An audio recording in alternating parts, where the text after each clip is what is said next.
तुम जानती थी ना कि मुख्तार और वहाज को सब खबर है, जानती थी ना? हाँ, जानती थी। तो मुझे क्यों नहीं बताया?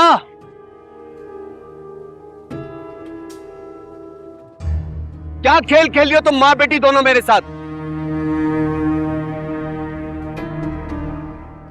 याद रखना, मैं सारी दौलत तुम दोनों को हड़प नहीं करने दूंगा। इसीलिए नहीं बताया था कि तुम कभी मामले की नजाकत को समझते नहीं हो।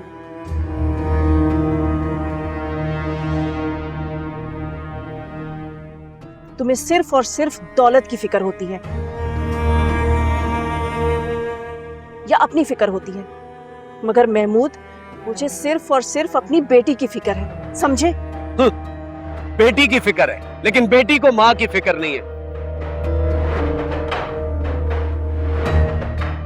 जो बातें मैंने मुख्तार और वहाज से छुपाई थी, किस अकल से तुमने वहाज को फोन किया?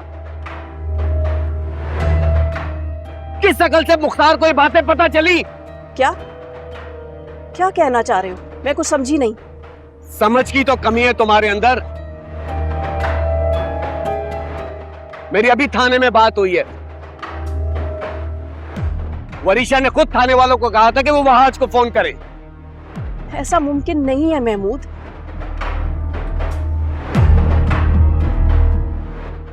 वरीशा ऐसी गलती कभी नहीं कर सकती। मेरी खुद एमन से बात हुई है।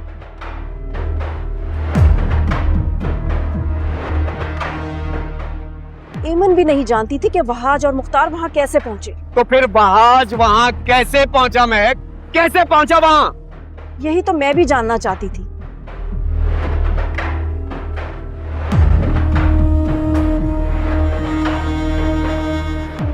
तुम अगर मुझ पर और वरीशा पर शक करने की बजाय अपनी अकल इस्तेमाल करते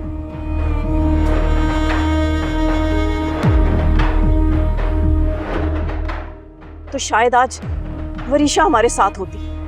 मैं पुलिस स्टेशन के पास खड़ा हुआ हूं, बिल्कुल पास।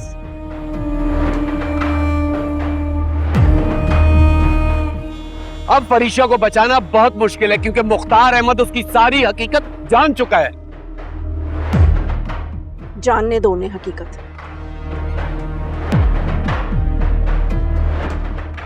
जो कुछ उनको एसपी ने बताया है वो गलत साबित कर दो।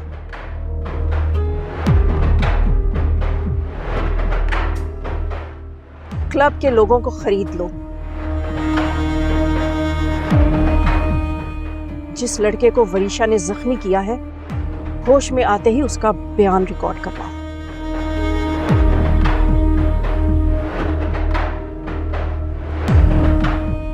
कुछ भी करो महमूद, बस ये साबित करो कि वरीशा को वहाज ने फंसाया है।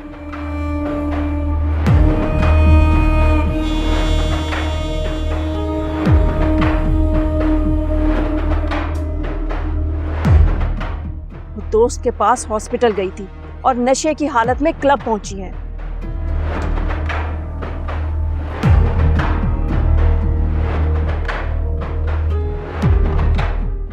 हॉस्पिटल और क्लब के बीच जो कुछ हुआ है उसके पीछे सिर्फ और सिर्फ वहाज का हाथ है। तुम पागल हो गई हो, पागल हो गई हो तुम बेवकूफ औरत। ये सब कुछ इतना आसान नहीं है। आसान है या नहीं मैं नहीं जानती,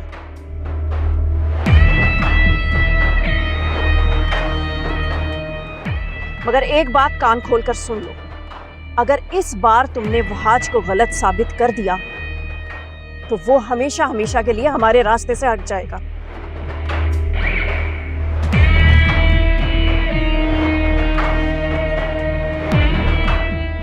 वरना तुम जो इस कंपनी का सीईओ बनने का ख्वाब देख रहे हो ना, वो कभी पूरा नहीं होगा।